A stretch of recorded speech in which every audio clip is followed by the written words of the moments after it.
Later, only Bree, Courtney, Nancy, and Racine remain around a campfire and sit close together. Racine holds 4 straws in her fist, the top sticking out of her hand at an even length. Courtney, longest straw wins. Racine, more like shortest straw loses. Nancy, listen, I'm only playing along if I don't lose. The other girls stare at her. Nancy, sorry, but Daddy was crushed to death. It's awful. Racine holds the straws up. Courtney takes one, then Nancy, then Bree. They all hold them up. Bree's is the shortest. Interior, Gary's tent, night. Gary looks up from his sleeping bag as the flap opens and Bree steps in wearing her skimpy suit. Bree, care for company? Gary, I appreciate it, but I'm not looking for sympathy. Bree shrugs her shoulders, turns to leave. Gary, wait, I said I wasn't looking, not that I wouldn't take it. Exterior, camp day. The sun rises over the sea. Along the shore, the contestants stand by a makeshift raft. On it, Gary lies, hands folded over his chest. Cobber looks around at the somber faces. Cobber, anyone want to say a few words? Alan steps forward when nobody else responds. He takes off his hat, holds it over his chest, bows his head slightly. Alan, Gary was a big, big man. He had a crappy life, but a fucking awesome death. Amen. The guys look at Bree and nod solemnly. Bree and Cobber share a glance. Cobber troubled. Bree questioning. The contestants, except for Jasper, push the raft out into the waves. Cobber helps push. Alan films. The tide is incoming. The raft crashes back to the shore, rolls Gary into the water on top of Racine. Racine scrambles to get out from under him. His hand snags her breast. She slaps him. Racine, son of a bitch. Some guys just can't get enough. Jasper, you might want to wait for an outgoing tide. The group struggles to get Gary back on the raft. External woods day.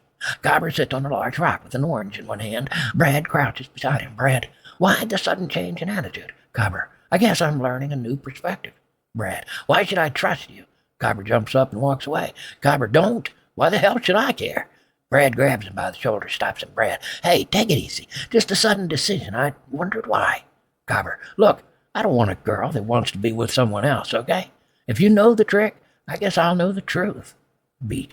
Cobber moves back to the rock and sits. He holds up the orange. Cobber, all right, this is your geographical target. Brad, it's an orange. Cobber stares at him, pats him on the shoulder. Cobber, very good. Now we put some moss around it and slap it with a tuna, but if you just visualize, we'll get through this faster. Brad nods. Cobber takes a knife and peels away a fourth of the orange. You don't want to fuck up this side. Cobber takes a knife and peels away a fourth of the orange rind vertically, exposing 3 slices. He cuts out the center slice and pokes a deep hole in the orange where the missing slice was.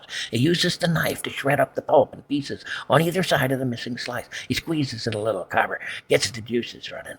Cobber uses the knife to pluck a seed out. He holds it up. Cobber, this is your primary target. Brad, a seed? Cobber, yes, the seed of joy, I call it. Cobber uses his finger to push the seed into the orange. Cobber, now the thing is, the seed likes to hide, so the first thing you gotta do is find it.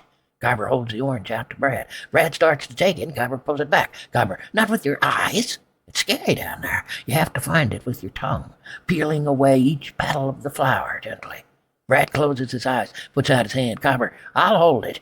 Now start around the edges and get a feel for where you are. Breathe through your mouth. Cobber holds the orange to Brad's face. Brad runs his tongue around the peel, digs it into the crevice. Cobber pulls the orange away. Cobber, what are you, Zorro? Be gentle, soft. Use the whole brunt of your tongue to slowly explore. Don't just cram it in there like a dagger. Cobber paces back and forth. Cobber, I should have known this wouldn't work. Brad, I'm sorry. I can do this. Cobber, the seed is the very essence of a young woman's desire. It wants you to find it, but it will try to run away as soon as you do.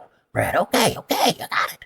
Cobber, you have to master this before you can learn the true secret. External. Camp. Day. The sun falls slowly down the horizon, casting dazzling rays across the water. Bree, Racine, and Courtney stand along the shore and watch as the crude raft carries Gary slowly out to sea.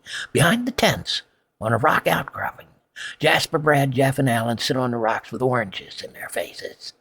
Jeff holds his orange out and scowls at it. Jeff, that's nasty. Brad, breathe through your mouth. Jasper, inspecting his orange. I think I swallowed my seed. Alan, dude, that's an entirely different lesson. Series of shots. The night passes. Bree takes an orange from a basket near the fire. It is mutilated. She grabs another. Same. She looks up and down the darkening beach. The group sits beside the campfire and watches the raft fade into the distance as the moon highlights it on the water.